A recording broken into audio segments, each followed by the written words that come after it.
All right, Alfred Telefero, Mr. Telefero TV, as I kick to the end of this Rockets Thunder game 2. A huge game. This was a good game for 3.5 quarters. I'm going to be honest with you. This is a really good basketball game. And I was able to watch stars and number 1 and number 2 in the MVP race go at it. And let me set off this disclaimer. I do have Russell Westbrook winning MVP this year. I do have him winning MVP if you have not checked out some of my content in the past. But I'm going to be honest with you. The fourth quarter was uncomfortable to watch for the OKC Thunder. It literally was Westbrook get the ball and pull up jumper. At that point, he was tired, so he wasn't able to get to the rim like he was in the first half and a little bit of the third quarter as well. It was literally jump shot, jump shot, jump shot.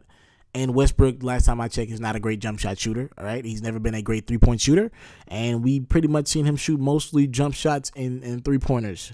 All right, he was 2 for 11 from the three-point line. Russell Westbrook, at no point in his career, needs to be shooting 11 three-pointers in any basketball game. All right, to give you a brief synopsis of the game, by the way, you can check me out. It's MrT.com, ITSMRT.com. And you can also check me out on Facebook, Twitter, and Instagram at It's Mr. Telefero. That's always at It's Mr. Telefero. I'm going to give you a brief synopsis of the game. I'm going to be honest with you. The game came down to one factor. Billy Donovan, the coach of the Oklahoma City Thunder, did not trust putting Greg McDermott in the game to defend. All right? This is what I would have did if I was him. I would have took Victor Oladipo out because he was 1 for 7 from the three-point line. He was 4 for 14, and I get it. He had 9 rebounds. But I would have took Victor Oladipo out. I would have put Greg McDermott on Trevor Ariza. I would have let Roberson stay on James Harden, and then Russell Westbrook would have had to guard Patrick Beverley like we already seen. That's what I would have went with. Any L's that would have came with Trevor Ariza light me up on offense, and anything that would have came with a switch with McDermott on Harden or Patrick Beverley, I would have took it.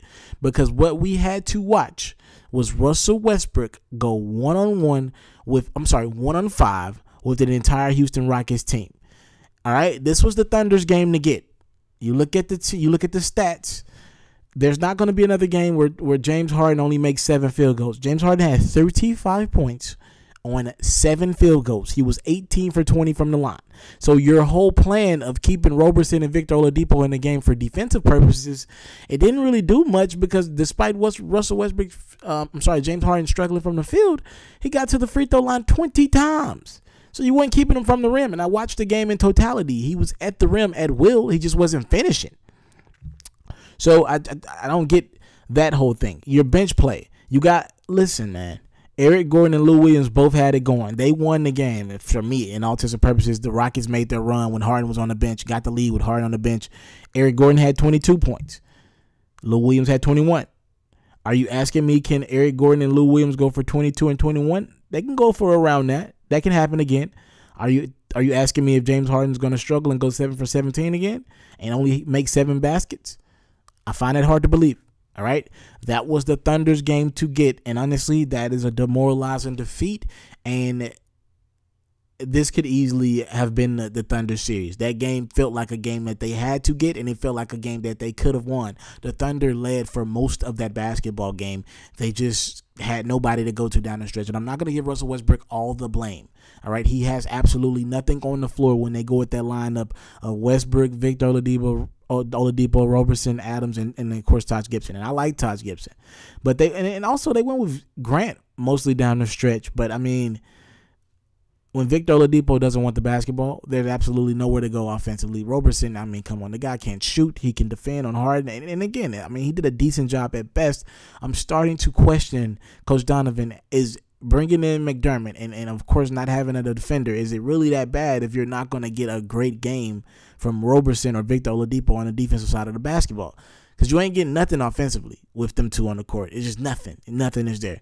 And by the way, there were possessions when I thought Westbrook could have instilled some great things going forward with passing the basketball. But in that fourth quarter, it was uncomfortable to watch. I said that earlier because it was literally Westbrook pull up 3, pull up, pull up, pull up. He wasn't even trying to move the basketball. There was never a thought in his head to pass the basketball. And he is doing it with less. But I'm telling you, Russell Westbrook, there are a lot of guys who are not playing tonight. Some in the playoffs and a lot of them at home.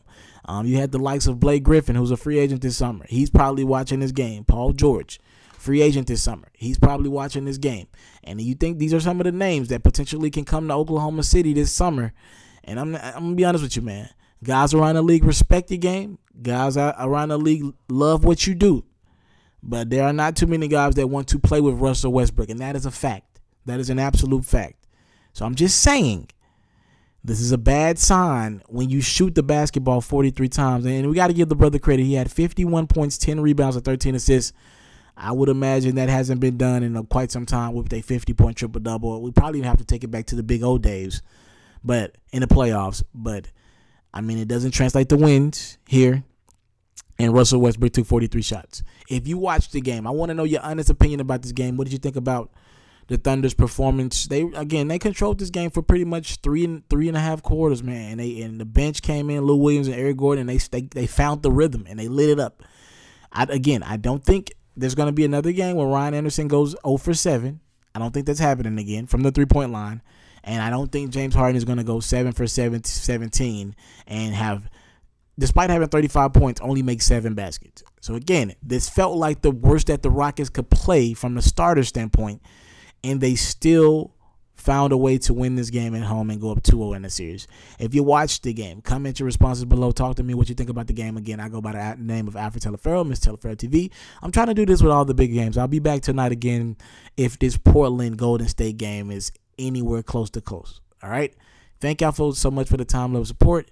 Subscribe to my channel. We're trying to run it up to 100,000 as soon as possible. Thank y'all so much for the time, love, support. Salute. I'm out. If you're looking to book me for an interview video or by phone, if you're looking to have your music or your skill featured on my daily podcast, if you're looking to book me for a speaking engagement to help motivate some kids, if you're looking to have me rock some of your clothing to help promote your brand, make sure you hit me up at booking@ismrteleferro.com. Again, that's booking@ismrteleferro.com.